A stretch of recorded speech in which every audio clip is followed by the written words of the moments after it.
The following episode may contain major spoilers for any adventure or plot details contained within the material. We strongly encourage players who are about to embark upon this adventure to stop and ask themselves if they really want to ruin the experience that their friends are crafting for them. Listener discretion is advised.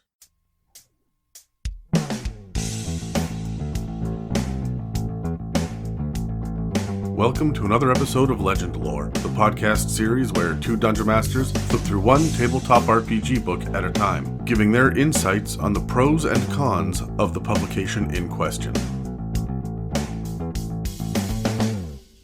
Hi, I'm Adam, and with me is Sean, and today we're going over our thoughts on the Chaosium product, Call of Cthulhu Keeper Rulebook. Before we get into this product, though, let me ask a couple of questions, so let's roll initiative. Fantastic. 9. 12. All right, so Self. Yes, Self. What do you know about this book going into it? A lot. I have dug into this book. It is deep. There's a lot of information in it.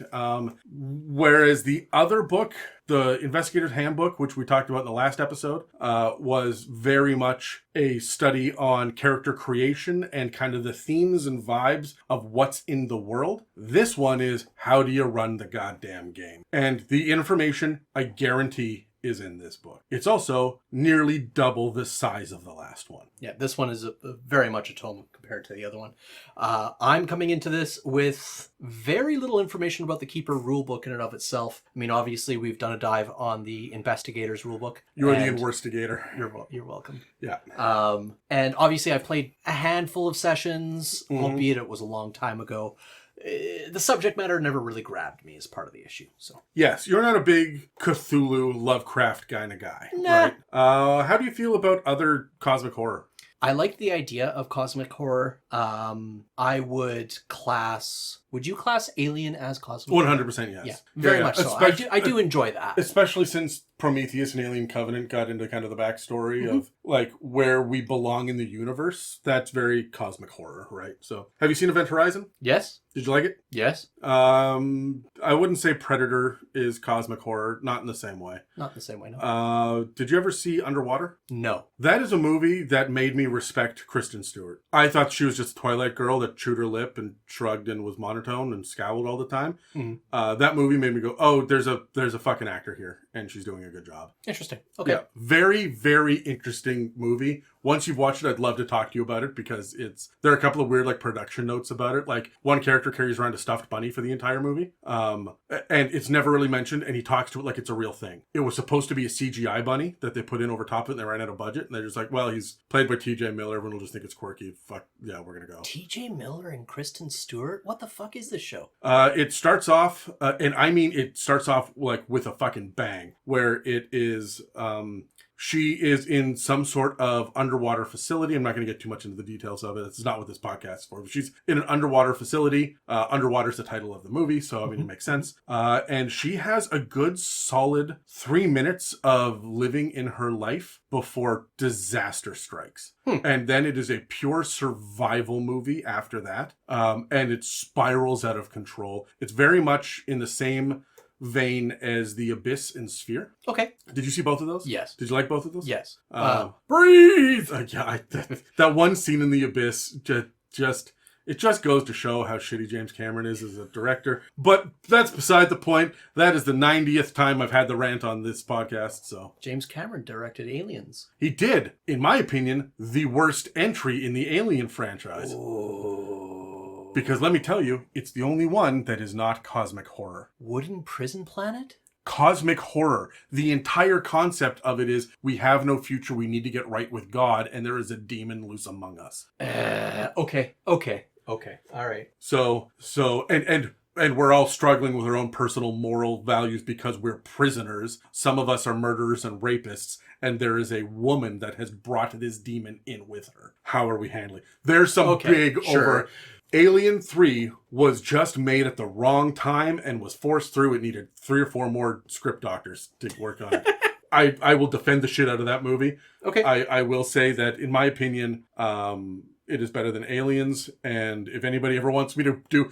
Hey, if anyone wants an Alien franchise episode, we'll be fucking happy to do that. Because I know nobody agrees with me on this, and I'm happy to fight people. So, anyway, back to this. So, do you like the non-Lovecraftian Sure. Did you see Color Out of Space? I did not. It was neat. I don't like Nicolas Cage, and it was a lopsided Netflix movie. And I am on record as well saying Netflix doesn't know how to make good movies. They will luck out about 3 or 4 times in their entire fucking catalog. But most of the time, they are half-baked what-if TV specials at best. And Bird Box was shit, and I have been hating on it since. The only thing that I really liked that they've released was, I think they cloned Tyrone. Speaking of existential dread, if you haven't watched it, it's worth a good fucking time. All right, I'll watch that as well. It's very, very fun. I think the thing that turned me off of Call of Cthulhu specifically was Lovecraft, and what I had at the time known as people who follow Lovecraft and follow that kind of,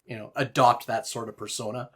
There were a specific set of people that loved Lovecraft to the point where it became their entire personality. Oh, like the Edgar Allan Poe fans? Yes. Right? So, yeah, okay. I'm with you on that. And we get that with, like, Anne Rice people back in the 90s, right? Like, you can tell who these fans are. I'm with you on that. Guilty by association, I guess, is the name of the game here. What do you hope to see in this book? What do I hope to see? I hope that we get a clear understanding of mechanics. I hope that it's a lot more organized than the Investigator's Handbook. Every time, huh? I'm going to try it now. I'm going to aim for it. It's a drinking game. Every time the Sean says investigators, you're going to have to do a shot. Hello, stomach pump. By the way, do 7 between the last episode and this one. So anyway, I hope that it maintains the same quality of the things that I like from the last one and doesn't get lost in the fucking density. Sure. That's what I want. This is a fucking textbook. It is a tome. And I know that going into it. So I hope that the layout is a little bit better. But I have some bad news for you. Yeah. You also know it's not. Yeah.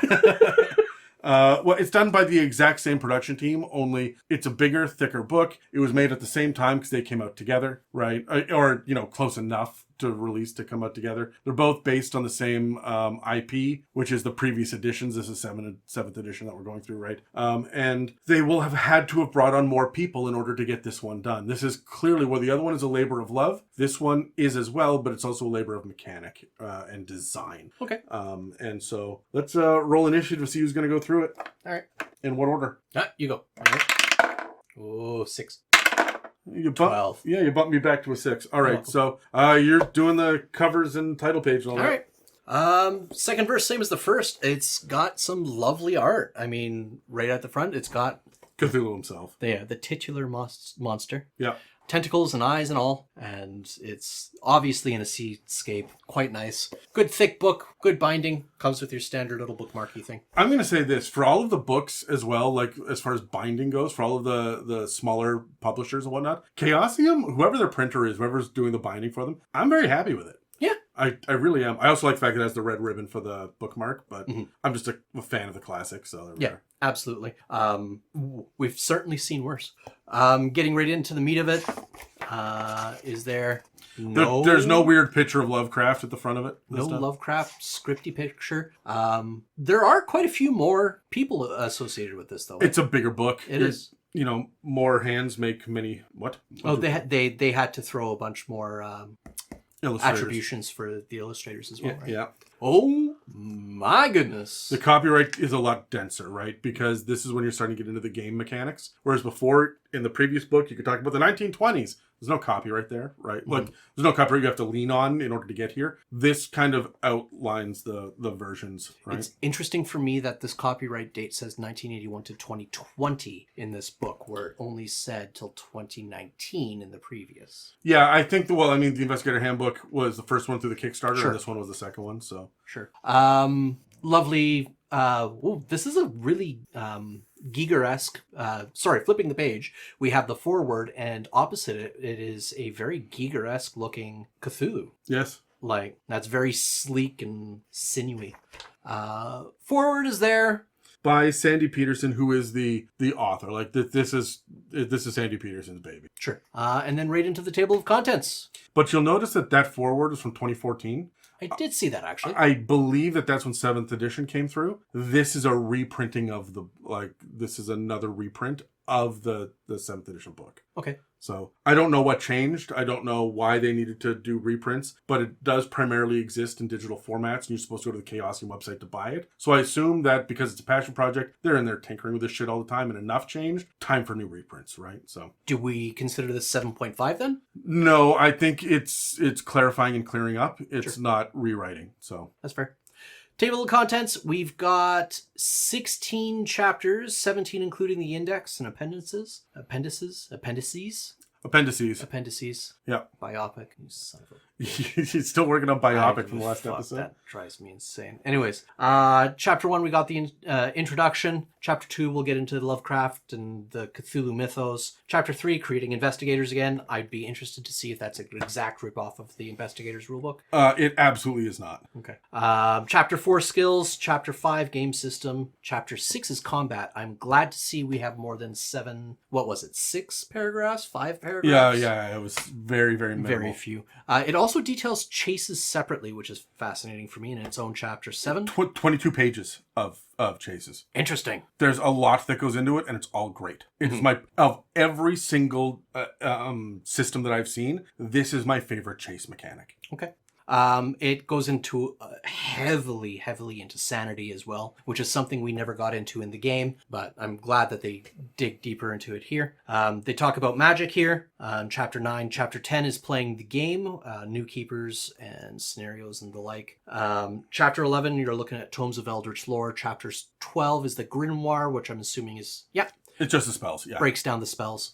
Chapter 13 is the artifacts and alien devices. It's only 10 pages long, but it is 10 pages of artifacts and alien devices. Which is fascinating. Yeah. Chapter 14 is monsters, beasts, aliens, and gods. 15 is scenarios.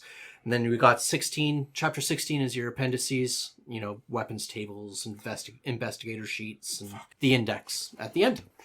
I want you to know that I will say the word investigator when I am writing your biography. Perfect. All right, give me this. Chapter 1. I'll give you something, all right.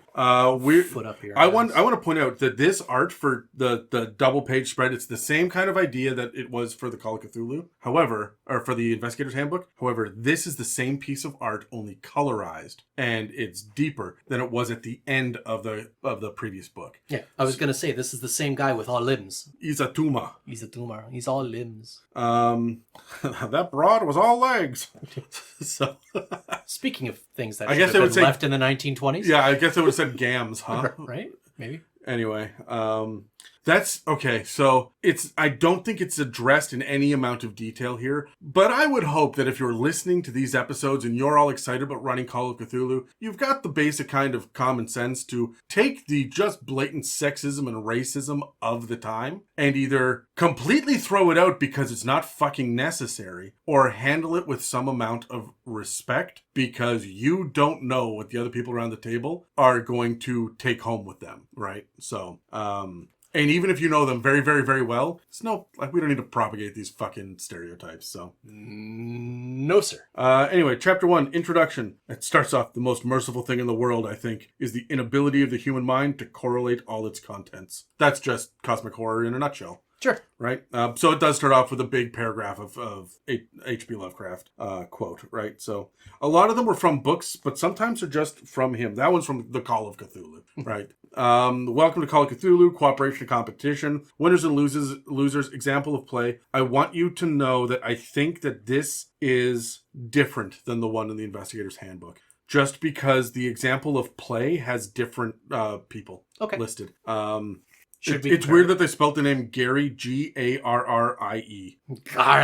Got it. Never played a role-playing game before? That might be directly pulled out of the other one. It's this long 2-3 page explanation of kind of an example of play. How to use the book, what the game covers, notice to keepers, what you need to play, blah, blah, blah. Then just the biggest, scariest mouth and eyes looming over cultists on a dock in front of, I would say, a port city. That's just a wild piece of artwork. I fucking love it. Too many teeth. Far too many teeth. Too many eyes as well. and not where you want them to be. So there we go. Chapter 2, H.P. Lovecraft and the Cthulhu Mythos. And here's that big sepia page that we got in the other one. Sepia or sepia? Yeah, I've actually heard it pronounced both ways, but I said it the opposite way that you said it last time. Okay. Just to make you twitch. Yeah. Because fuck you. I do like the color out of space. Color has a U in it, even though he was American. So why did he do that? The 1920s. Okay. Yeah. I guess they hadn't started dropping random letters out of the words yet. No. So we get a bit of a biography of H.P. Lovecraft. Fuck off. That last 3 pages, different terminologies that are used, what happened to the Lovecraftian lore after he stopped writing it when he died, and then the Cthulhu mythos. Just to sum it up, by the way, this little story of his life is largely like the details of, and it doesn't get too much into how much of a piece of shit human being he was. He named his cat the N-word.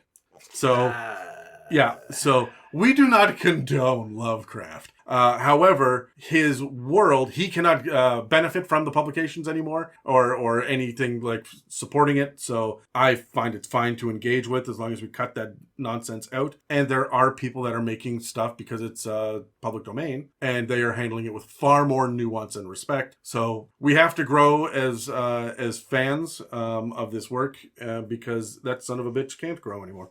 The Cthulhu mythos has, kind of like a general summary. Again, mythos or mythos? I've heard it pronounced both ways. I've heard it pronounced both ways. Have you? Oh, yeah. A lot of people say mythos, especially in Europe. I suppose maybe... Well, they say it in New Zealand.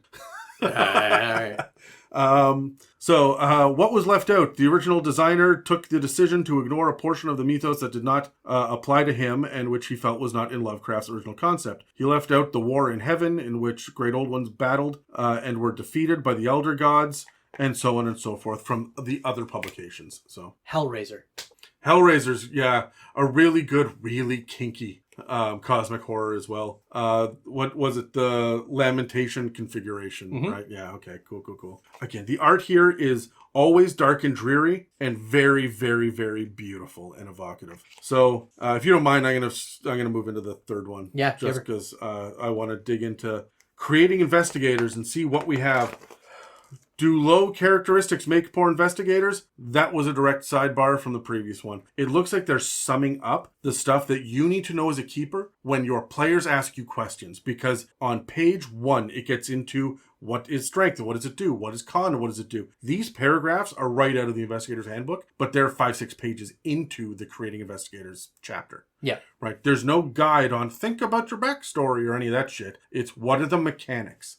Right, and it gets into it. That tiny little sidebar of damage bonus and build is now a fully fleshed out sidebar that's very prominent on the 4th page of this section. Breaks into luck, how age impacts investigators, half and 5th characteristic values. Again, this fucking quick reference guide that I feel like it should be in the beginning. But it's closer to the beginning this time, right? This is a very general and simplistic version. What the numbers mean? If you have a 15 in strength, you are puny and weak.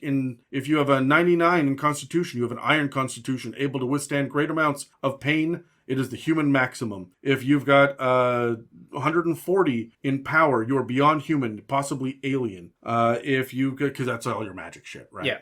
If you've got a 15 in appearance, you are ugly, possibly disfigured due to injury or at birth. And they have it all broken down. 65 in size is an average human size. Moderate height and weight, which is 170 pounds and 75 kilograms. So... The math doesn't perfectly line up, but it's fucking close enough, right? We don't need it to get any deeper than that. There's a sidebar. When choosing an occupation, there's some things to consider. I don't remember if that was a sidebar from the Investigator's Handbook, but this section seems to be for you as a keeper of arcane secrets, which is what the Dungeon Master's called for Call of Cthulhu, for you to be able to help and guide the players during creation. You, as a keeper, you would have had to have read the Investigator's Handbook before this. Yes. There is a little bit of info here. They introduce Harvey Walters. To help illustrate the various rules of Call of Cthulhu, we are pleased to introduce you to Harvey Walters, the noted 1920s New York journalist and investigator of the supernatural. To differentiate between the person playing Harvey and the actual character of Harvey, which is the investigator in the game, the player is female and her investigator is male. And then they kind of break down all of the details about Harvey, and they teach you how to talk about the character versus the player. That's kind of neat. I've never seen that before. But why is it in here and not in the Investigator's Handbook? Because the Investigator's Handbook does not need to know how the Keeper is going to narrate the actions. That's Keeper guide information. And I suppose there are other instances in the handbook where they do have the back and forth as player characters. Yes, where you are saying, I am... All right. Yeah, and so the conversations around the table. Yeah. Step 4 is creating a backstory. There are a bunch of sample occupations in here. These are just like it's 2 pages of just like what you might need to know in case you don't have the Investigator's Handbook in front of you yourself. You can take a look at it and be like, well, you should be able to find credit rating, occupational skill points, that kind of shit, right? But again, there's smaller sections. It doesn't include contacts.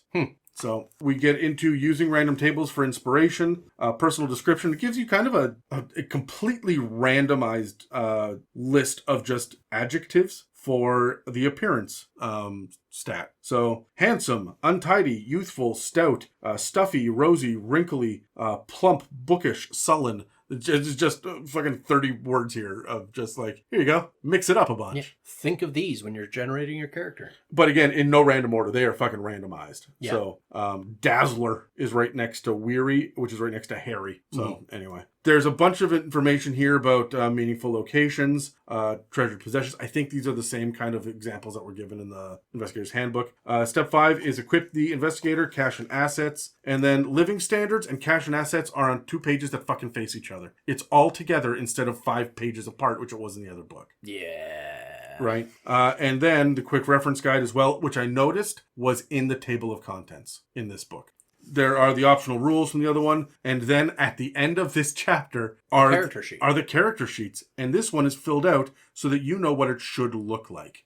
So this is an example. It's not just a blank one to be used. I feel like they should have included that entire chapter in the Investigator's Handbook. Well, they did, but it was deeper. And they missed the filled out character sheet. But my complaint about the Investigator's Handbook was that it had too much and it could have been pared down. It could have lost about 100 pages. Sure. And been, a much more streamlined. This is more streamlined already. It is more streamlined. I don't think it's bad to give more information as long as that information is presented appropriately, and it is not in the Investigator's Handbook. You'll see that it's far more streamlined and put together in the Keeper Rulebook already. Excellent. All right, into chapter 4, we got our skills. That's the same piece of art we got from the last book. Yeah, same 2... well, this time it's a 2-page spread. Previously it wasn't. Right.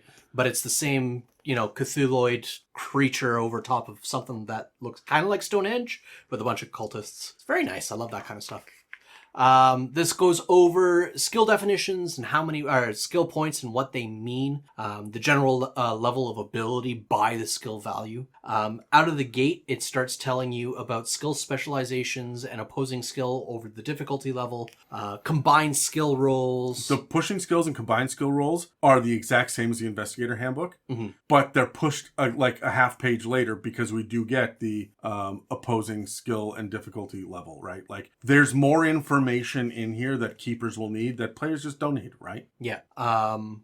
We get a skill list. This time it's a little bit better laid out. I remember the skill list in the Investigator's Handbook was split across a couple of pages. Yeah, whereas they make a point to keep it in 1 page, right? And then it looks like it's the same fucking... It's pretty much the same, except this is including... this is the same detailing of the skills. It's got a quick blurb of, what the skill actually does. It's got pushing examples and consequences for failing as well as if you're insane. But now we have... the opposing skill and difficulty level block as well. Which has a couple of options that looks for each, right? A regular difficulty and a hard difficulty for when you're pushing. Right. Again, I feel like that would have been great to include in the other book. I don't necessarily feel like players need that. If you wanted to streamline that, then this feels better for a keeper to hold on to, right? Right, but I also feel like it would help players to understand when a keeper does make that ruling, why they've made that ruling. Well, it does have the paragraph, though, about what a push is. Like, they summarize it beforehand, and they don't include it in every one of the 60 fucking skills or whatever we have here. So I understand your point. I think it's just going to be some stuff belongs in a player's handbook, some stuff belongs in a GM guide, right? And so knowing that this came out after the Investigator's Handbook, I feel as if this is an addition that should have maybe been backported. You know sure. what I mean? And frankly, maybe there has been another version that's been printed since, and we're just operating off of the 2019 version, right? Absolutely. So, Yeah. So this system, I believe, with the number of editions that it's had in the shorter period of time than Dungeons and Dragons has existed, I feel like this has been retooled and reworked. This is a living document, right? Yeah. Moving along, again, this skill chapter is littered with beautiful, beautiful art. This is a brain in a jar. And I love that there's like pressure gaskets and valves and shit all over it too. Like, it's not just a brain in a jar. It is clearly going to be alive and thinking. Yeah. It's got bubbles coming off of it. It's very 1920s with like oscilloscopes and shit. Very cool. I'm not going to go too deep into the... No, if you want to get into all the different skills, buy the book. Yeah. Right? That's the point. And it also goes through optional rules and includes languages in the optional rules again. Yeah, cool. And then we're straight into chapter 5, which is the game system in and of itself. Man, that art is fucking pretty. Yeah, this is a new image that we hadn't seen in the previous book, but it's dark and like it's got skeleton and it feels horror. Yeah. Absolutely feels classic horror. Classic horror, yeah. Like gothic horror. Absolutely. Where do we even start with this? All right, so flipping into the chapter in and of itself, we've got when to roll the dice. It describes when the keeper's decision is final. Rolling the dice for success and failure. It's got a couple of sidebars specifically from Harvey Walters' point of view as well. Oh, that's fun. I wonder if he's going to guide us through this the way that Tasha's does in Tasha's Cauldron of Everything. Right? I hope so. I hope so. And again, some of the art in here is something that we would see probably in a comic. Mm-hmm. It gives some details on what to do if it fails and pushing the roll. I just want to say modern comics, not the old pulp 1920s comics. Yes, right? Yeah. I'm not talking like Golden Age Superman or something. No. This feels like 2002 comic art. Yeah, I feel like it's pretty close to the same style as like early Walking Dead. Yeah, it was 2002ish. Yeah. Gives advice on foreshadowing failure. Consequences for failure and the reasons why the keeper should foreshadow the consequences just to like prepare players. Failed dice rolls and sudden endings. The fact that these mechanics are being listed out here section by section by section in a logical manner is a huge step forward in the last book. Mm-hmm. Absolutely. It feels like there's a lot more structure to it so far. Another beautiful image. This time it's looks like some cross between Mothra and a crab in London. Yes. It describes how to push physical human limits, how to, feats of strength and things like that by the looks of it. Yep. Goes over fumbles and criticals, how to handle critical successes, which I'm assuming is less than 5%.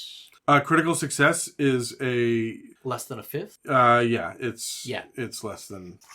Goes over luck and intelligent rolls and idea rolls, and then gets into bonus dice and penalty dice as well. Sure. Which is the main dice mechanic of this fucking game, right? Yeah. So. And I'm glad it goes into detail here. Again, I would have loved to have been able to see it, at least some mention of it, albeit we only did a cursory look at the Investigator's Handbook. Yeah. Right? I would have loved to have seen They're up to like 12 drinks at this point. You're literally murdering people with your dumb shit. I know, I love it. There's just a lot of room here. I do like that they break down the difference between charm, fast talk, intimidate, and persuade, because they're all very similar skills, but they all have a distinct difference. This is laid out very briefly when they describe what the skills are in the Investigator's Handbook, but in the Keeper Rulebook, it gets a good solid chunk to break them all down, right? Mm-hmm. And in keeping with the game system theme, it breaks down the rewards of experience as well, how you would actually, increase the skills of your investigator as you go. including how to increase your credit rating and expenditures. Lists out day-to-day expenses, money coming in, investigator development, in employment. It's so interesting that this is so different than how Dungeons and Dragons is supposed to run, or even Pathfinder or Spire. Like the idea of money is such a integral part. I've heard it said both ways. Of Call of Cthulhu. I'm denting your brain with this shit, but I'm going to keep doing it as long as you keep saying investigator. Okay. So, but yeah, it covers contacts and stuff as well, which are a big factor of this game, which is not a huge factor, but people are starting to add it as an optional rule in D&D 5th edition. The I know a guy rule, right? So, and speaking of I know a guy, it gets into contacts next and how to handle them. That was brief. That's like four paragraphs. Well, Fantastic. Yeah, I don't feel like there's a whole lot of like hard mechanic on it. That's going to be how to use them within the game as you use them to give information or to accomplish tasks, right? So, it details briefly how to go out and find training for your investigator, as well as how to age them, which I think is really, really neat. And what the mechanics are surrounding the idea of aging. This is something that I wish D&D did have as well, a concept of aging beyond just throwing, levels of exhaustion at somebody. Yeah. It also breaks down some optional rules, how to spend luck, how to recover luck points. And then chapter 6, we get right into combat. I'm going to give that to you, my friend. So this artwork is a little bit more comic booky. Yeah. It's a little bit more Dick Tracy-ish, and less like beautiful landscape and portrait of a beautiful painting. This is like straight up pulp 20s feel to it, of fighting a gigantic horror from beyond the stars, clearly.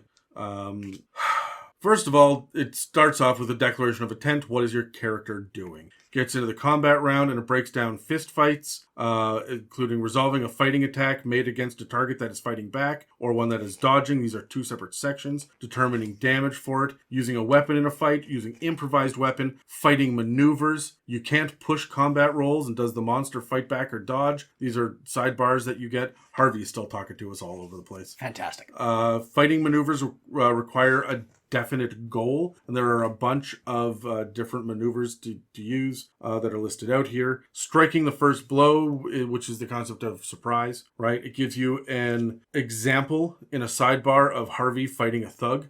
Then the combat flowchart, which my God. Oh, there's a lot to it. I also sent this to all of my players. I don't allow phones or media at my D&D table. It is necessary at a Call of Cthulhu table because I would have just worked through all of the toner in my printer with the amount of pages I need to send out, right? So there's a bunch of pages here about firearms. There's so much. I'm not going to go into it all. Aiming, fast moving. If you take a round to aim first, you get a bonus die, right? Handguns, firing into melee combat, automatic fire. While there's information about firing into melee combat, there's not information about fighting while getting shot at. Interesting. So this is where I said that the combat gets so complex. It's so noodly, and it seems like it's missing pieces, and it's fucking punishing. I killed one of Terry's character with a single gunshot.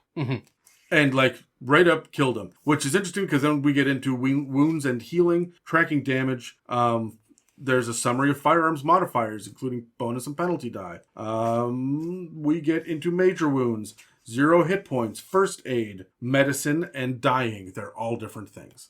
There's regular damage recovery. There's major wound recovery. There's other forms of damage, unconsciousness, and death. Another combat flowchart. This is when you take damage. This is the combat damage flowchart. When I say this is dense, I mean it. At some point, you have to acknowledge the fact that a system cannot perfectly replicate reality. 5th edition of Dungeons & Dragons said, we'll make it real simple. And I find I'm starting to prefer that because 3.5, first edition of Pathfinder, which is essentially the same fucking thing, Call of Cthulhu, these are all dense combat mechanics, and it can take you right out of the story. Absolutely. So, spot rules, which are optional rules for combat. So, you can roll for initiative because normally you don't. It's based on your dexterity modifier and whether or not you are using a gun. Because if you have a gun, add 50. Interesting. Yeah. So, So normally it is just a static thing. We know who goes in what order. Mieka got me this wonderful, do I have it? It is buried in there somewhere. She got me this wonderful initiative tracker. I loved it for Call of Cthulhu because I never had to move anything. The monster always goes first. The thug usually goes last. Everybody else goes in the middle. And my players all have the same initiative until one of them pulls out a firearm. And then plus 50. Interesting. Yeah. So, other forms of damage is a huge fucking chart, right? Knockout blows. Avoiding nothing happening when both sides fail their fighting skill roll. It gives a keeper something to do, right? Optional hit locations. Right leg, left leg, abdomen, chest. You roll a d20 to find out where you get hit. On a 20, you got hit in the head. Armor, bracing, moving during combat, complete concealment. There's a whole big page of sample poisons to use. There's so much on it, and it's dense. You will need to run sample combats with different scenarios before you ever sit down to play as a keeper. As part of your session 0 or character creation session, you should have a couple of people say, hey, you know what? You guys stay later or come back tomorrow so we can run some sample combats so we can figure this shit out. Fuck, do we need to figure it out? Yeah, and it needs to be done beforehand.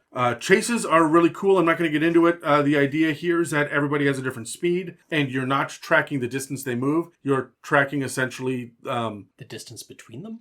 No, it's... Instead of talking about it in feet, think about it in like legs of the journey, right? And so you are just moving one space closer to them or one space further away as they outpace you, right? And if you stop to shoot, then you are no longer moving. They are, but are they still in range? There's a lot of good shit. There's hazards to worry about. There's penalties for trying to sprint and so on and so forth.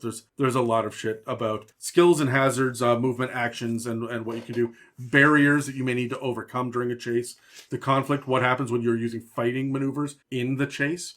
So you're running after the guy and punching at each other or trying to grab the back of his jacket. Interesting. Okay. Right? But keep in mind, it goes both ways. All of this is really useful for when you have a gigantic slavering monster chasing the investigators down and using fighting maneuvers against them as they're desperately trying to dodge and run, right? Slavering or slavering?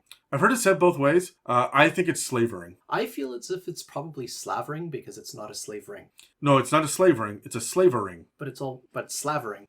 But it's the same difference when you end up with like tickles or testicles, right? It's just two very different concepts, Sean. There are some optional rules about choosing a route, sudden hazards that you might not be used to. You see, they're given example of a chase here, and it's dots on a piece of paper. Who is at what point in the chase, and they just move between the dots on each turn, right? And so what you're doing is you're not tracking the distance, you're tracking the distance between the moving targets. It's a level of abstraction. Yes, and I really appreciate that, because when I am chasing someone down to beat the shit out of them or trying to escape them beating the shit out of me, I don't care how many meters they are away from me or how many meters they are down the street. I very much care how many meters they are away from me, right? How many centimeters away from me. And when they get close, what am I going to do, right? And that's what this actually replicates. That's what this simulates, and so I'm a fan of it. There's a system called Blades in the Dark that does something very similar. I've heard great things about it. I haven't investigated it yet. Yeah, they have an idea of a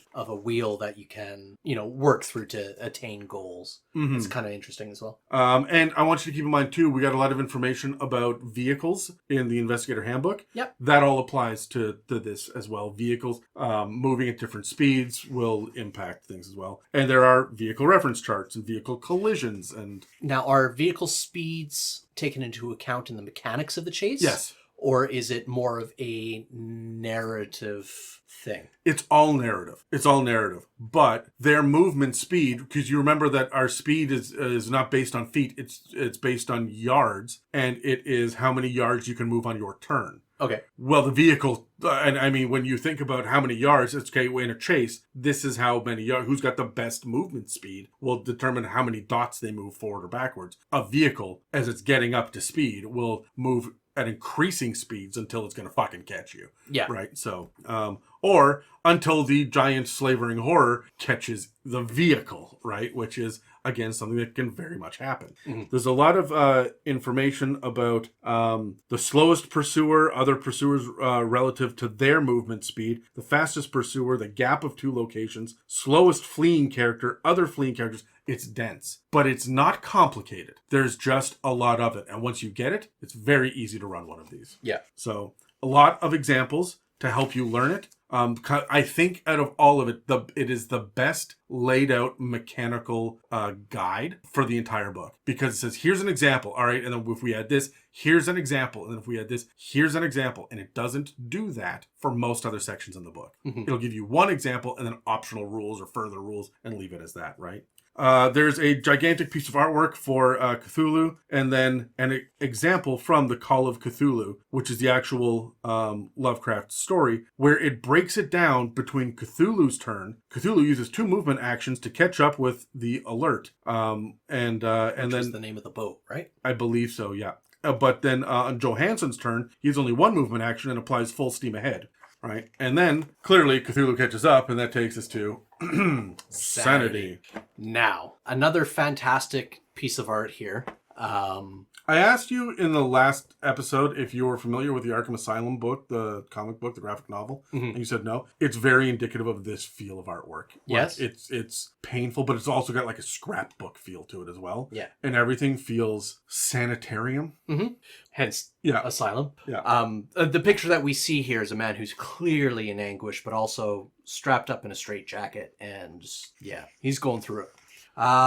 This is going to detail one of the cooler aspects of Call of Cthulhu that we never really got into. You never got into it. I fucked with it a little bit before you showed up, and then they all complained that they were going to go insane too early. Okay. We also fucked with it quite a bit in the Many Roads to Amelia. There are going to be further episodes coming eventually, trust me. And we fucked with it a lot in Deep Dark Radiance. So I think longtime listeners will be familiar with this. But yeah, I don't think you've seen it. No, I have not. At least not in this. I'm familiar with it in like other games. The other video game systems have similar kind of mechanics, although they don't really expose it in a points level in some points. This is my favorite version of it. So yeah, it details sanity points and sanity rolls, your maximum sanity, temporary insanity, indefinite and the effects of insanity. I do want to say this. This is where I think the natural flow falls the fuck apart in this book, is in this chapter. Because if you'll notice on the previous page, examples of sanity point costs, and it gives you a bunch of those. But on the next one, you get bouts of madness, real time, and then you roll a 1d10. The two are not comparable. These two charts, you have to track sanity in a couple of different ways, and it is both a mechanical one where you watch your numerical sanity number drop, as well as whether or not you get phobias, short-term, long-term, permanent, and so on and so forth. And it's very up in the air a lot of the time, I found. So a lot of it's open to interpretation. And remember, you get mechanical bonuses. It says in the Investigator's Handbook, although we didn't get into it, that there are items that are important to you, personal possessions. If you have a specific one, it helps with your sanity rolls. It's like if you clutch your crucifix or you hold that childhood heirloom, your teddy bear or whatever, it will help you maintain your sanity or regain it faster. Interesting. Okay. That's also if you go to your favorite location that feels safe. So if you were to treat to your childhood home, or you go to the cottage on the lake where you had your best memories, these places will also restore your sanity. Interesting. Okay. And may. Will, but to varying degrees, and it may take longer unless it's a permanent madness and shit like that. So yeah, and I mean it as you're saying, it details in this chapter indefinite insanity, permanent insanity, what the actual effects of them would be, arcane tones and spells and artifacts that could help alleviate some of those issues as well. See, we have more bouts of madness. Yeah, more bouts of madness again. You're right. This does feel a little bit more disjointed, doesn't it? Yes. Insanity phase 2. Wait a second. Did I miss that there was a phase 1? Yes. Insanity phase 1. A bout of madness. Insanity phase 2. Underlying insanity. So, what are these phases? That is a great question, and it is if you're taking insanities on top of insanities, and then you'll love this fucking next page. Oh, I flipped to it accidentally, and I don't want to talk about it yet. Well, it leads you into it. It's all about phobias, right? And there are sample phobias and sample manias. Both of them are D100 lists. Yeah. Session 0 is an important aspect of any game. No kidding. Right? The fact that there are 200 mental illnesses that are listed out here. The reason that I didn't lean too heavily into it is because I knew that there were a couple people that struggled with some mental health issues at our table. Yep. And I discovered that after we had leaned into it for a little while for the early parts of that campaign before you joined. And then I had a couple people say, hey, it's getting a bit much. And I'm like, dude, we can pull back on that. No problem. So. Mm-hmm. It is fascinating that they've laid it out, though. Mm-hmm. So there are side effects to insanity side effects. Again, it feels dirty, doesn't it? It does. It really and truly does. Especially when you get into the idea of phobia, mania, compulsion, and amnesia. These are the 4 different symptoms. Mm-hmm. And then it breaks them all down from there. And you have to do reality check rolls. Insanity of Cthulhu mysteries. It does go into treatment and recovery, like you were talking about earlier. Right, but check the art. Oh my goodness. It's a gentleman in a straitjacket in a padded room. It was he's absolutely tormented, right? And that's right above the institutionalization. Holy shit, did they actually get into this? And I understand it from a mechanical standpoint. Know your table. Yeah, I can also understand it from a time and place standpoint as well. Absolutely, but this borders on the is it necessary at my table? And when it comes to Call of Cthulhu, it is a feature of the game. People love this. Yes. Because it's a way for you to retire a character without actually dying. And the forbidden knowledge of, and it's a part of cosmic horror, right? The people being driven mad by what they witness. I suppose the other positive aspect of it is that it does allow people a safe place to be able to explore some of those things as well. So if you were to somehow spin that positively during a session 0 and come across the right people to be able to do it, it could be interesting, right? Yep. In theory, I don't think it's for everybody. No, absolutely not. It gives you details on how to increase your current sanity points and an entire paragraph or 2 about getting used to the awfulness. It details a bunch of optional rules, which we don't really need to get into here. No. But we'll dive right into Chapter 9, Magic. And this spread is dark. It is black and red. It looks like this was drawn on a black piece of paper. It's amazing. I gotta say, the magic in this is not the magic you're used to in other games. Mm-hmm. This is ritualistic, body warping. This is absolutely bizarre. It is skin sloughing off so you can become a new person.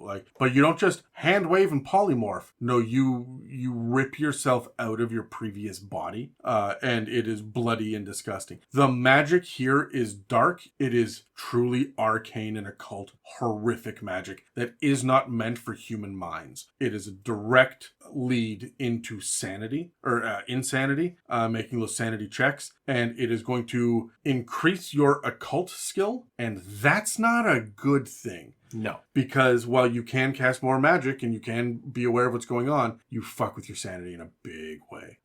Magic is a liability. And there are some spells that are listed in it and some rituals and whatnot that are not even possible for players to do.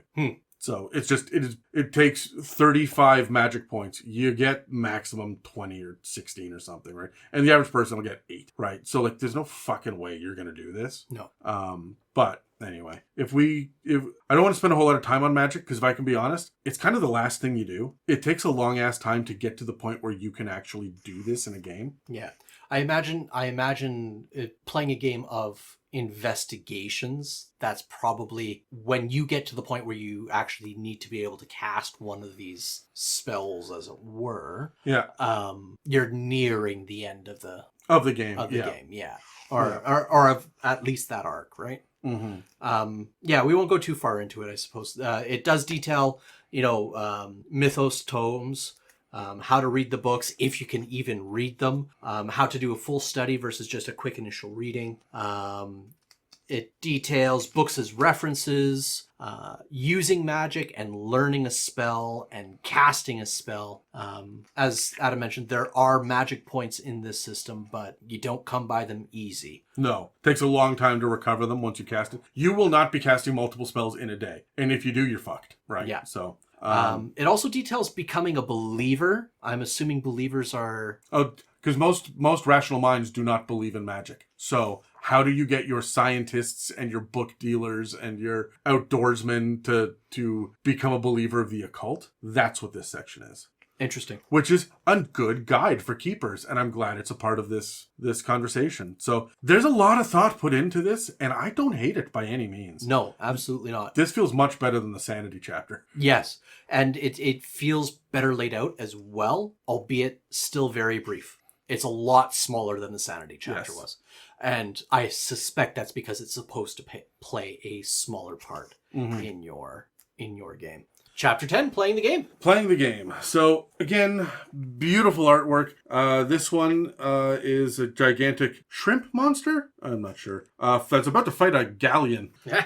So, it has an information for new keepers, how to find players preparing the game. The different way to deal with setting the tone, as well as distasteful historical themes. Glad that's acknowledged, although it is a very short paragraph. In the middle of the book. Yeah, but it is at the beginning of the chapter playing the game. That's fair. Yeah. When it comes to... Because, and I will say this, when it comes to a Dungeon Master's Guide or a Keeper Rulebook or a core rulebook meant for the person running the game, the narrating or adjudicating, the stuff you want to reference should be at the front. I honestly believe that the how-to guide to general running should be later in the game, because you will be referencing this over and over again, and it is a pain in the dick to have to flip through 85 fucking pages to figure out how this mechanic works. That's fair. So, anyway, it does break down again, creating investigators, advising the players, but this is not the mechanics of. This is just how to deal with integrated investigators or random investigators. It's introducing them to the game, not designing the mechanics, right? If you want to create new occupations, how to deal with NPCs. Lots of stuff about NPCs. Making the most of a backstory. There's that Cthulhu Idol art that we had in the last book as well. Rolling dice, what it means. Setting difficulty levels. Ask the player. Pushing the roll means pushing the horror. Verbal conflicts, violence and sanity rolls. Pacing. They have a section on pacing. When was the last time you saw that in one of these kind of books? Hardly ever. Yeah. The idea role. The player's perception of the game world is formed by what you tell them. They cannot perceive what is in your head, only what you say. So the idea here is, if the keeper never mentioned the clue, the difficulty level is regular. If they don't know, but they have a general idea, roll for it to see if they would pick this up, because the character would fucking know even if the player doesn't. Okay. Yeah. Dear Dungeons and Dragons, figure that shit out. Yeah. So at the same time, the answer should be, here's where role-playing comes in. Do you actually know? Yeah. Does your character know? Right. And I think that this is a response to a lot of adversarial DMing in previous games. Sure. Right. So, well, would my player know this? Or would my character know this? I don't know. Why would he? Because he's standing in the fucking room. He knows if the window can open. Stop being a dick. So anyway, luck for non-player characters. Disseminating information by using spot hidden, listen, or psychology. Psychology is insight in this system. Obvious clues, obscured clues. Resolving a perception roll for an obscured clue. All of this is good information to have. And I like that it's in here because it is holding the hand for new keepers, as well as it's expanding kind of what an experienced keeper, like, it's good to flip through these every once in a while and be like, oh yeah, okay, on this page it says this. I could do this differently, because there are some examples littered throughout this and sidebars and whatnot. So, yeah. And here's the secret about every rulebook that's ever been written. They're more of just guidelines. They are more than just guidelines, although whereas D&D is very specific about, especially 5th edition, rule set, not rules, right? Rulings and not rules. Like, that's what... We don't give you the hard and fast mechanics. Call of Cthulhu does. Here's how it works. These are the mechanics. Now that you understand the math behind it, how do you use the math to tell a narrative? That's what this chapter is, and it's fucking deep. Down to presenting the terrors of the mysteries, right? How to play aliens. What happens when they fail sanity rolls. How to scare the players. How to give them delusions. how to handle magic, how to end a story, what happens with investigator death or epilogues. I love the shit that's added in here. This is such a step up from other books that I've read that are serving the same purpose within their tabletop role-playing game. Absolutely. Right? Using Lovecraftian themes, the anatomy of a non-linear scenario. Fun. Love it. I'm not getting into this, but this is what you can find in here. How to use a published scenario. There were linear scenarios as well, in case anybody was curious about that. And finally, if there's one thing you need to know, or if there's one thing you need above all others to make the game fun, it is a positive enthusiasm to make stuff up and create conflict and drama. That spark of, maybe drama? I've heard it said both ways. That spark of Is life... it Dramamine or Dramamine? trumps all the rules and advice that anyone can give you on how to run a game. On its own, enthusiasm will not make you a great keeper, but without it, you will never be one. Now go have fun.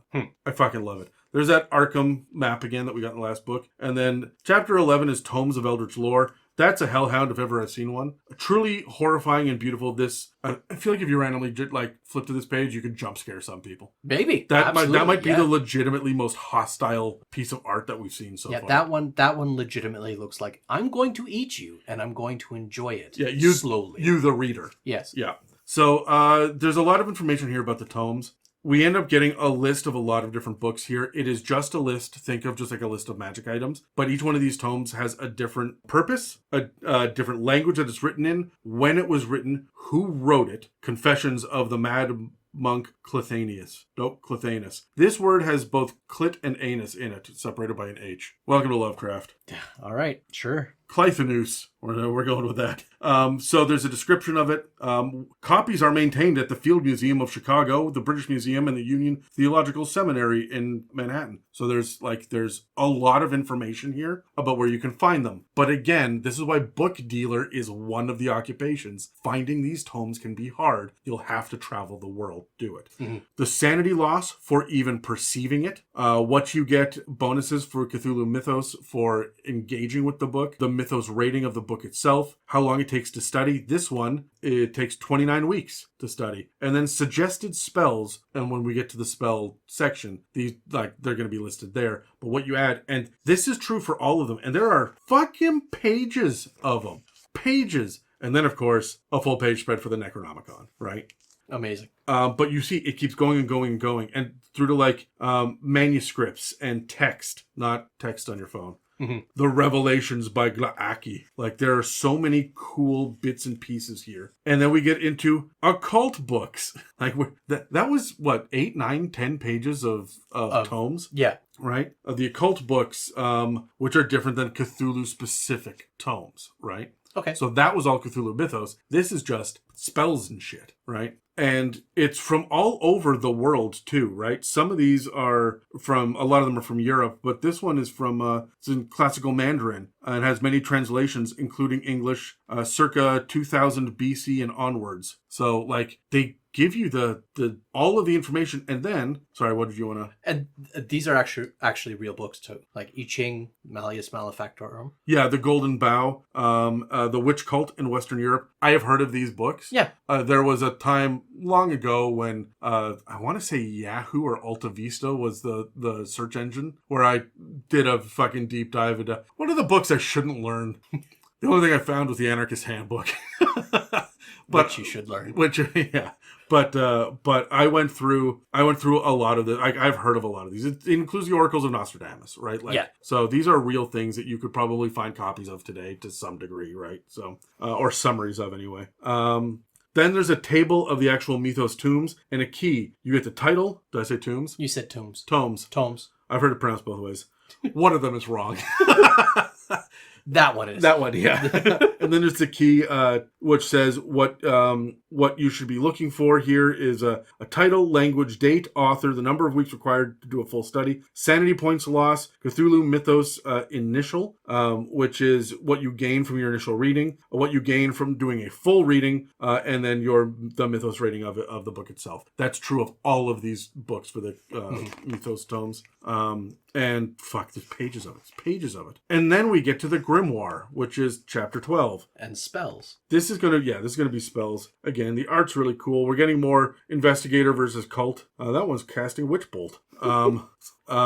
So Create zombie is a big fucking deal. You fight zombies in this. Yeah. There are optional versions of it and deeper versions of it, and there's a lot about that spell itself. Before we get into the section about creating a new spell, call, contact, and summon disambiguation.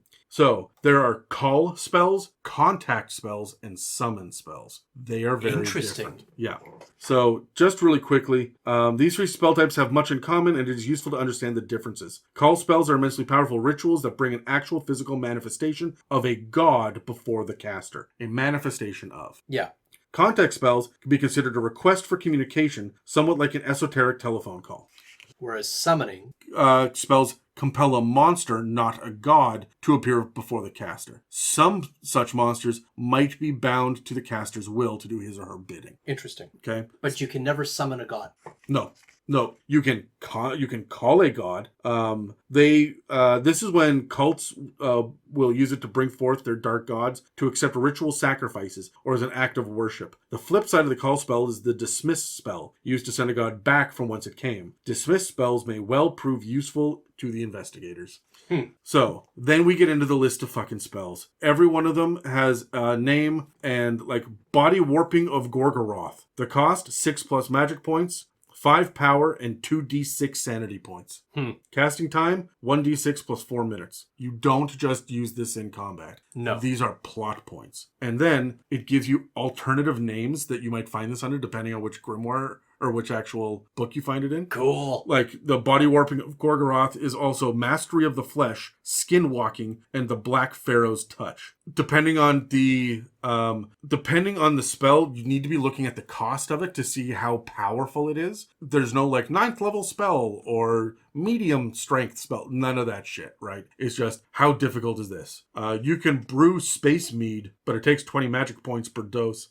Plus variable additional magic and sanity points. And then there's a list on space mead effectiveness, which is magic points and sanity points, each to be expended by the traveler, gives you the distance in light years up to 100. If you use 1 point, when you cast this, you can go 100 light years away. 2 points is 1,000. 3 points is 10,000. So it's exponential. Like you just rip up on the tens, right? It says if you use 5 points, you can go 1,000,000 distance, or you can go 1,000,000 light years, but you can't exceed it. And then there's an asterisk, and so on. Add another pair of points, add another 0. Theoretically, 10 magic points and 10 sanity points might be enough to reach any point in the universe, at least as we currently understand the universe. So, jeez Louise. Like, this gets wild, right? These are not Firebolt, Eldritch Blast. No. It's not even Disintegrate, although some of them kind of are. There's the Call and Dismiss deity spells. Sorry, the ones I was just reading from were from a section called the Grimoire. And then, my God, there's Cause/Cure Blindness, Chant of Thoth, Cloud Memory, Consume Likeness. Interesting. The caster can assume the living likeness of a person freshly dead, as seen by eye, video camera, x-ray, etc. The victim may be no more than 15 size points different from the caster. For the next few days, the caster consumes the victim and works the spell, expending 10 magic points. And then there's more to it than that. So, and then deeper version. Casters are sometimes able to collect memories and thoughts of those. There are... you can get the Consume Likeness plus spell depending on where you read it. That's amazing. Bunch of different contact spells for different kinds of monsters, and then contact deity, create barrier, create zombie, enchant knife. We're in the E's. It goes. Lots of gate spells and rules for them. It's very similar to the other one that I mentioned. But gates can go up to like 50 million light years away. Wow. Yeah, so there are different locations and distances. You can go to Providence, or you can go to Jupiter, or you can go to a distant quasar. Hey, a parsec is a unit of distance. Fuck you, Star Wars. Fuck you, Star Wars. Mind transfer, mind exchange. We have shriveling. Resurrection, of course, Wither Limb, Rack, which was one of my favorite 3.5 spells, which is like, fuck you, everything hurts. Mm-hmm. And then we get into artifacts and alien devices. Jeez Louise, man. All right, another 2-page spread. This one has a lovely jewel in the middle of it that seems to have an ethereal or ethereal? I've heard it pronounced both ways, and ethereal is wrong. Yeah. I do want to say, before we move on to the artifacts and alien devices, this is the only system I've seen where the players do not have access to the spells in their handbook. I appreciate that specifically with For this this, system. yes. I really like that. That was a cool design decision. Yeah. Yeah. Because it's arcane knowledge. You are literally the keeper of arcane secrets. Exactly. So, yeah, I really appreciate it. Amazing. Okay, artifacts and alien devices. Let's see what we're getting into here. Oh my goodness. Okay, so it's literally detailing ancient and alien shit. So you've got like armors and brain cylinders and crystals of elder things.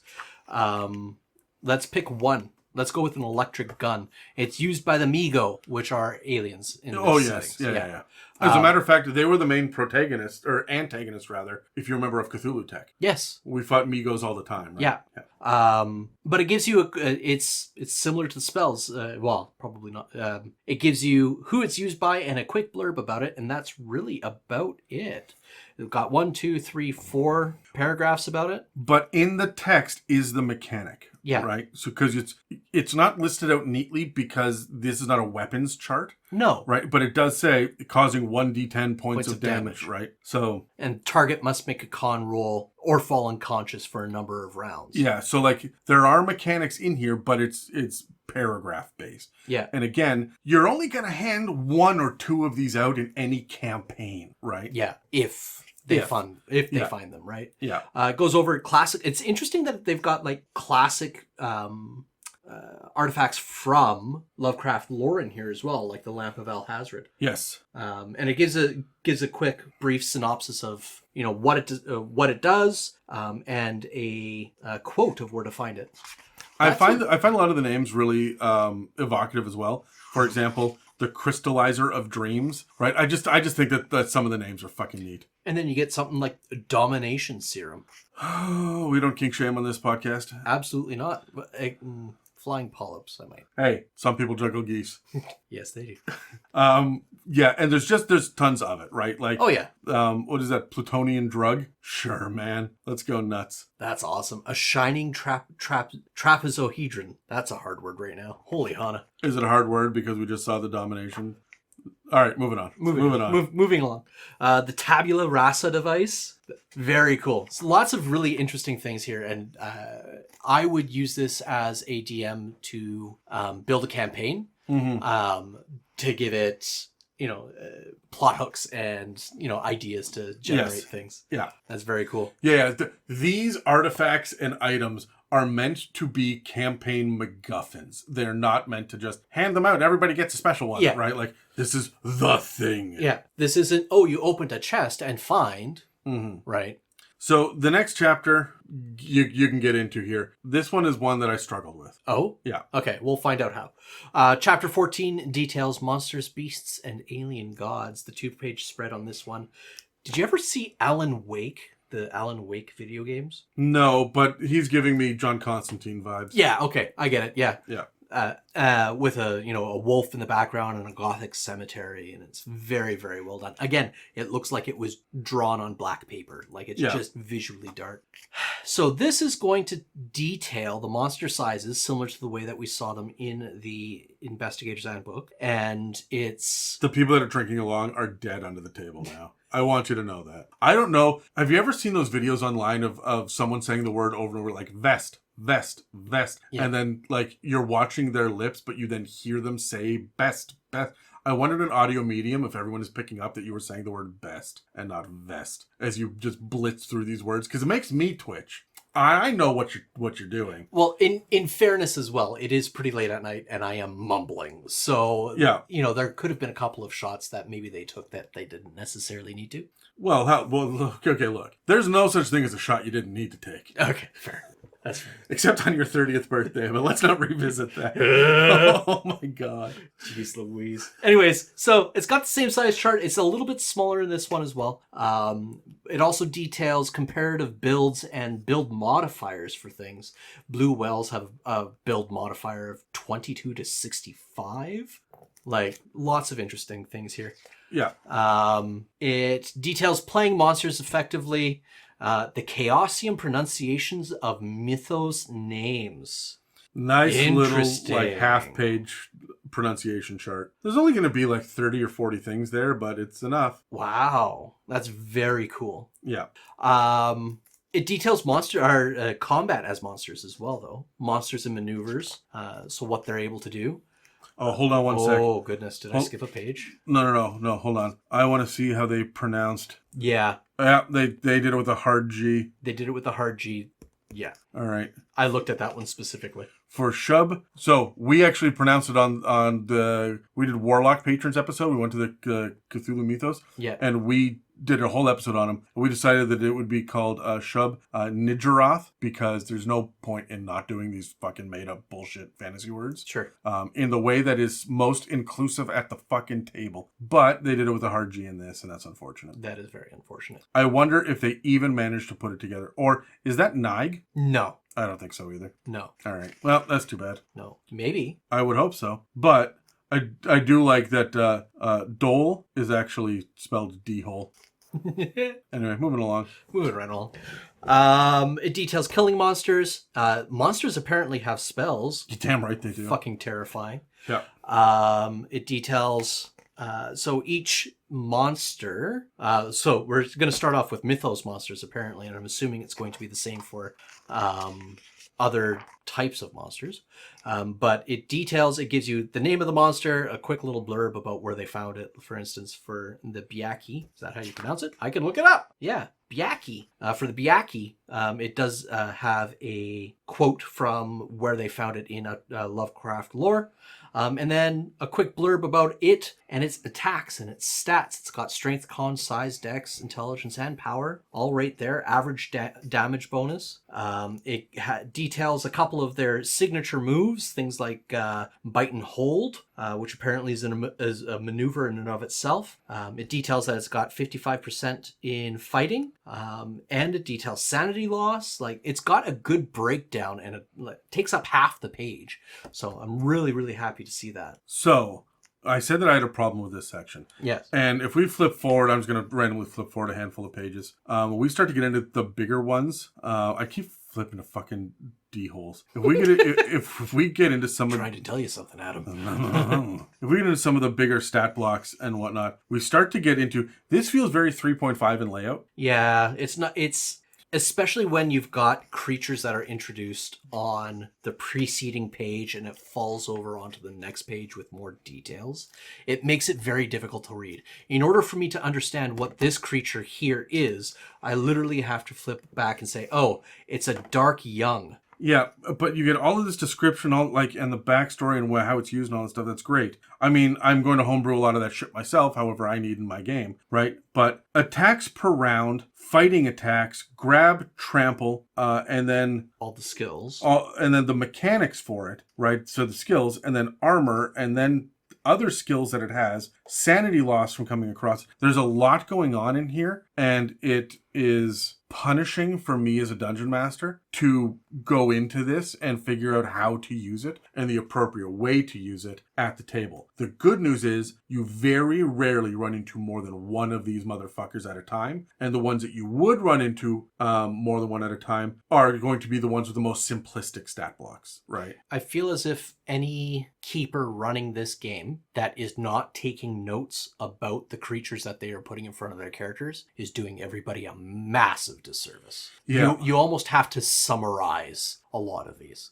Yeah, and a lot of it too, when you're coming to running it in a Call of Cthulhu game, is first you have an evil investigator that's working against you, that's sabotaging something, and then there's a murder, and now it's a couple of cultists, and then it's the head cult. You don't run into the monsters till late fucking game, right? And by then you should have a handle on this shit. But the bestiary here is dense, it runs deep. There are elder gods involved in this, right? Like, if you keep flipping, it is separated out to be like the Cthulhu mythos first, and it just keeps going, and just the monsters, and it keeps going and going to the point where you end up with tons and there's 75 pages of this bestiary, right? Great Cthulhu. It gets statted out in this. Not that I would ever fucking use it, because as much as this is a fun exercise for them, the fucking stats.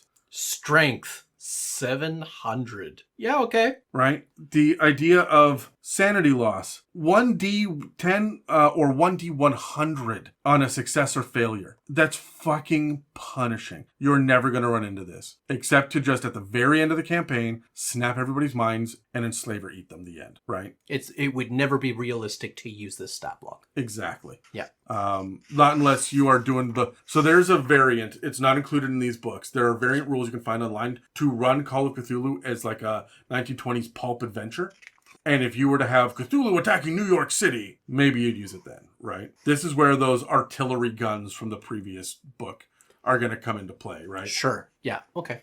So there's ways you could, but they're not going to detail that in this book. No. My other complaint about this section is that all of the art is simplistic line art. There's no real good visual representation. Like, they describe the creatures, but they don't show you the creatures, right?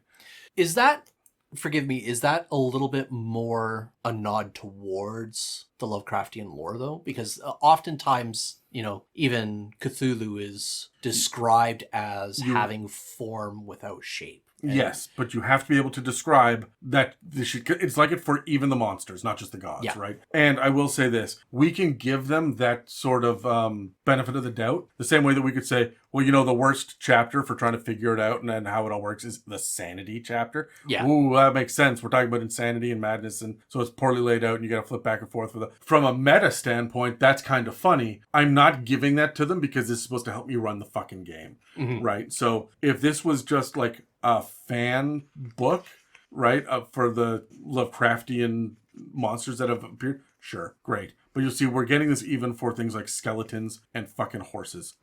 Yeah. I do appreciate that they've got, beasts in here, though. Yes. I do like that they have the stat block for a horse. Yeah, and a shark, and a bear, and all that stuff, right? Absolutely. Oh, what's going on here? What? You have a weird impression there. Yeah, let me take a look. That's bizarre. Right? Looks like someone was scribbled on a piece of paper over top of it and it's just kind of put an impression on the page. Maybe. Or it's a rune from the... Shall we give that to them as well? Yeah.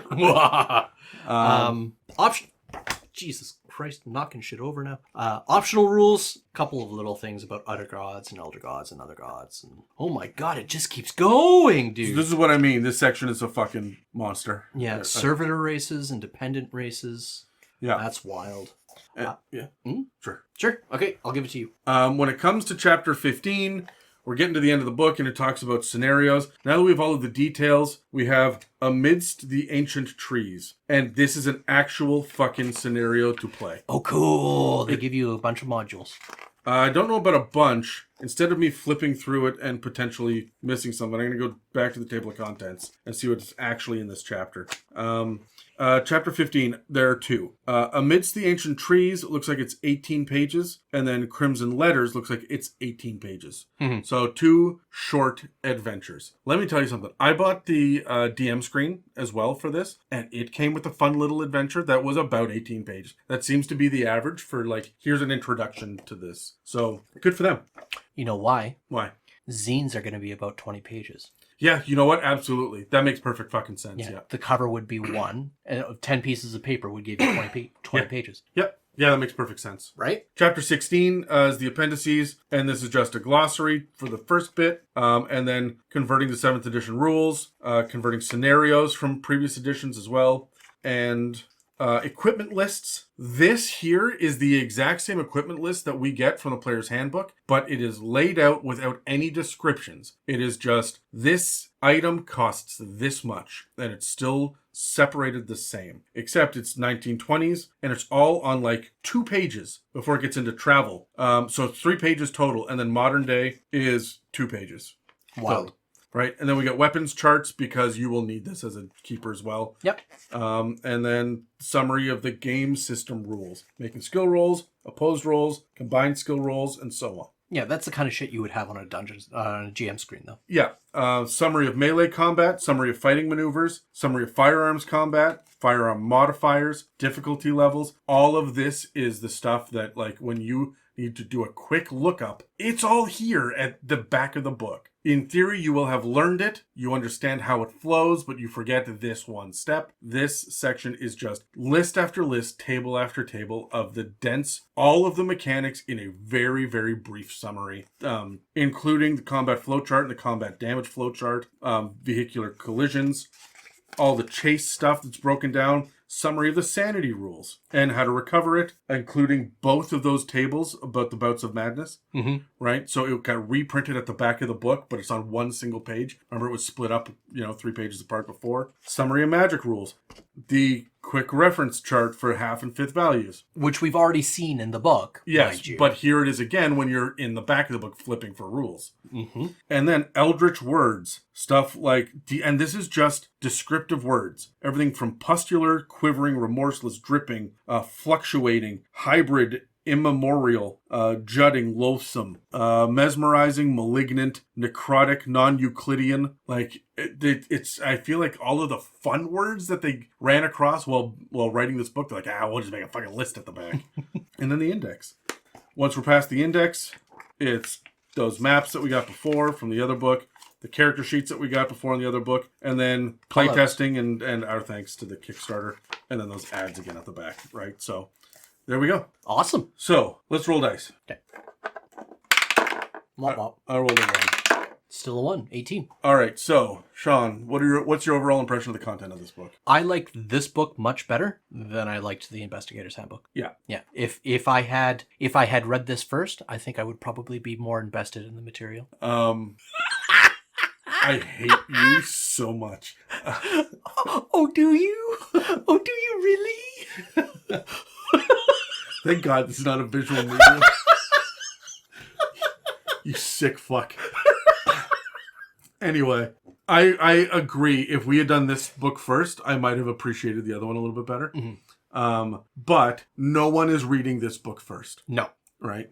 To the point where this was even published afterwards, right? So my impression of this is that this is a much more solid book. It makes it so that I can run this game. I cannot say that for even most Dungeon Master guides, right? Where I don't feel like I can run the game out of just that book. I need all of the DMG2s. I need 3s and 4s and all that other shit that comes out, whether we call it a guide to everything or a cauldron of everything or the bio bits at the beginning of Volos or there's so much other information that I need that's spread out all over the other D&D books. Because this is a smaller publisher with a very streamlined game, it's nicely summarized in a single fucking book. And it had to be thought out ahead of time. It couldn't just slow roll its way out. It feels so good. I really fucking love this book.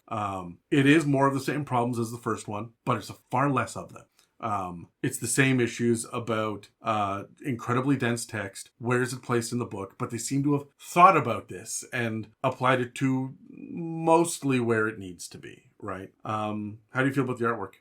Artwork's top notch. I love what they've done with it. I love the style of it, specifically for Call of Cthulhu. I just don't like the bestiary. Everything else I like quite a bit. It's again high quality. I really enjoy it. The bestiary just feels like they were running out of pages and they needed to have quick small line art to replicate what the monsters look like and to represent them. But they were not actually features of this book. I feel like there was so much detail about the monsters in the blurbs and the stat blocks and, the sidebars that they had throughout the entire thing. And they are such a small part of the campaign overall. Yeah. Maybe they felt they could slim down because it's still a fucking tome. It is. And I will say this as well. If you're playing one of the adventure paths of the modules, chances are fucking good you're going to get that featured monster in artwork. Yes. So I do have to keep that in mind as well, that this is kind of a summary bestiary of all of the shit in case you want to homebrew your own thing. But they spend so much time telling you how to use scenarios, your sample scenarios. You're supposed to use the published shit in Call of Cthulhu 7th edition. Yeah.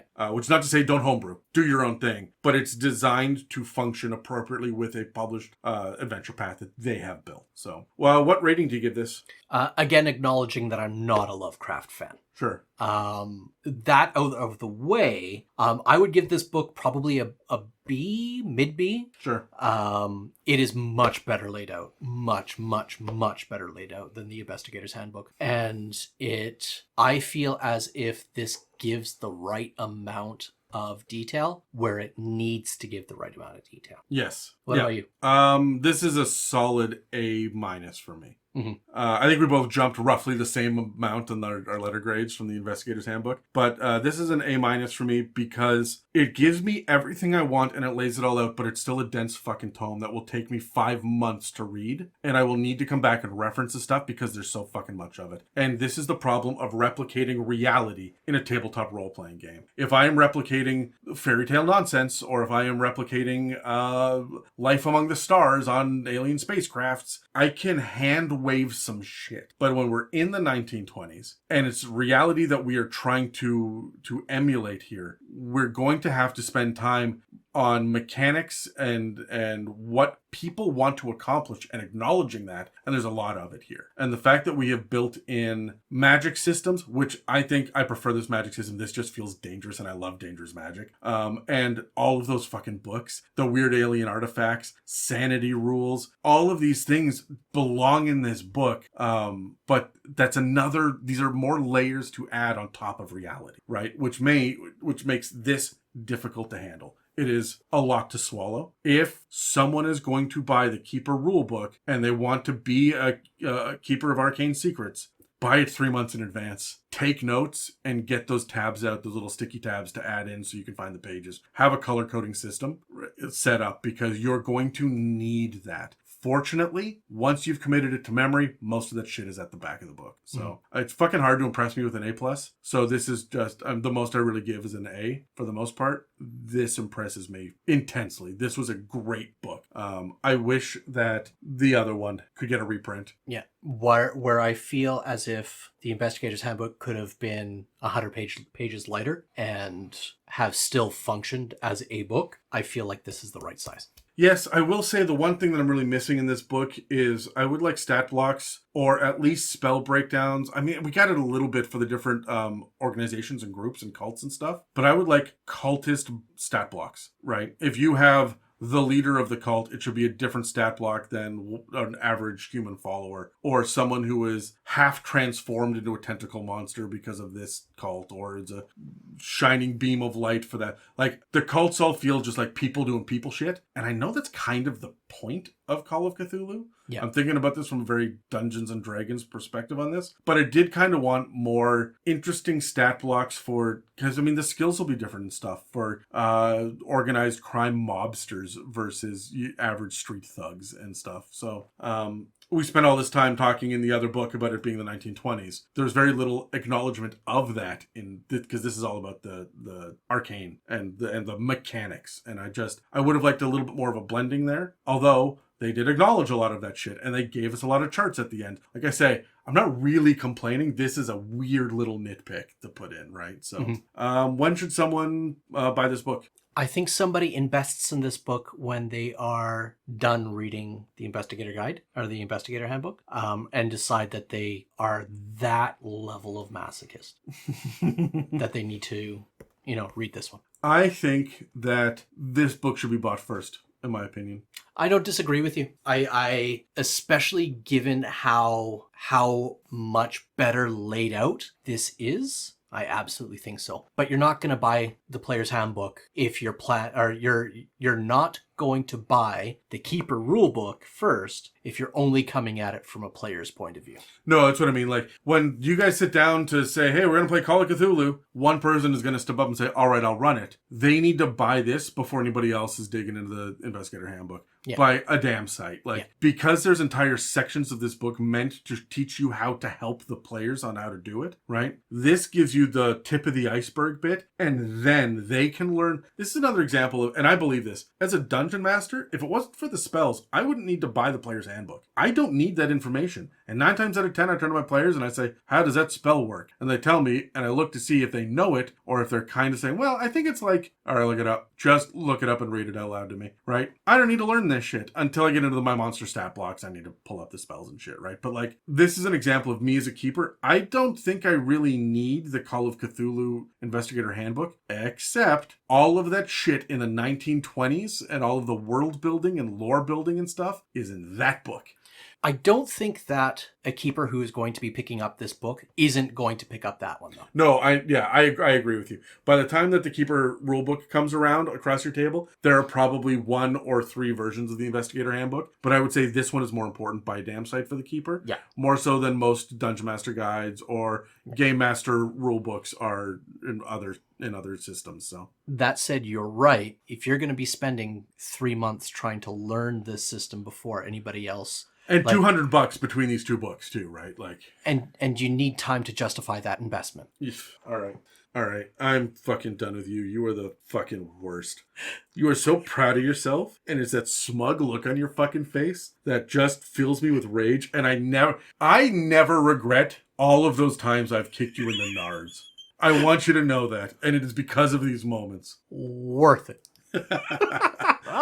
All right, so that's it for this episode on the Call of Cthulhu Keeper Rulebook. If you've been inspired by any conversations in this episode, you can reach us through our subreddit, r/itsAmimic, our Facebook group, or our Instagram. And if you're one of the patrons, of course, you can reach out to us on our Patreon Discord. If you'd like to support us, you can check out the show notes below for links to our Patreon, as well as our website where you can donate or check out our store. And don't forget to like, subscribe, comment, and leave positive reviews, because every little bit helps. Thank you for listening to Legend Lore from the It's a Mimic podcast. New releases will be aired on Apple Podcasts, Spotify, and YouTube, as well as dozens of other podcast apps, and previously published materials will be discussed on our Patreon. If you are interested in more tabletop role-playing game conversations, please browse the episode guide at www.itsamimic.com. Fuck you, Sean.